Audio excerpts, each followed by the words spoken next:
sa transient ko. Tapos, bumili na rin ako ng pagkain. Ayan siya. So far, so good. Nakakapagod. Grabe yung experience ko mga megs kasi nga, naligaw ako as in. Ay, grabe talaga. Okay lang sana kung kung walang dalang mga maleta, ganun. Yung bagpak lang dalang maleta, tsaka bagpak dala ko sobrang bigat. Sobrang stress, ayun na nga. So, grabe. So, samahan niyo ako mga megs sa aking journey. Pagka-travel, tsaka travel. Nakakain muna ako mga megs kasi gutom na ako. Meron akong dito cook. Then, tubig, pero may tubig dito. Tapos, spaghetti. Then, tapos, ay, wala akong kutsara. Tapos, umorder ako ng pumili ako ng kanin mga megs. For better life. Hugas mo nasi ako. Ano tayo mga megs? Ay, kalanin. Thank you. Ang sarap ng fried chicken ng McDo na spicy. Ang sarap ng kanin nila. So, ayun. Lamig kasi ng aircon. Sarap.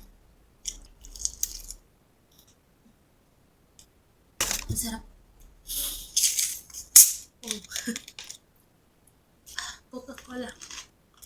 Sarap. Dapat pala isang kanin lang yung in-order ko.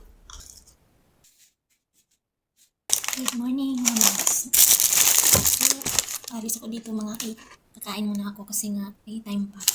Isang manok na may dadalhin ko dun sa airport pero may pagkain ako.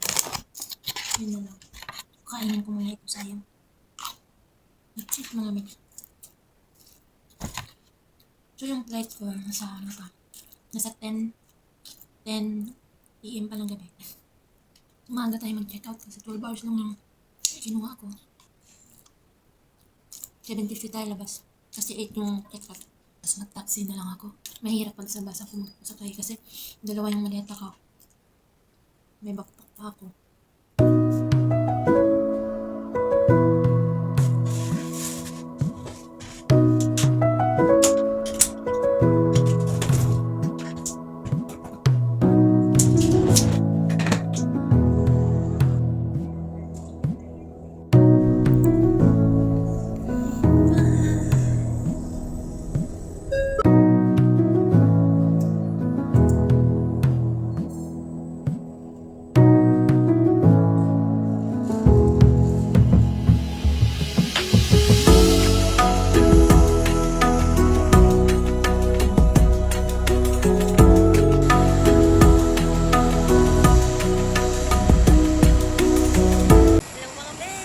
So, dito tayo ngayon sa airport. So, ito talaga yung pangarap ko dati na makapag-picture dito. Grabe.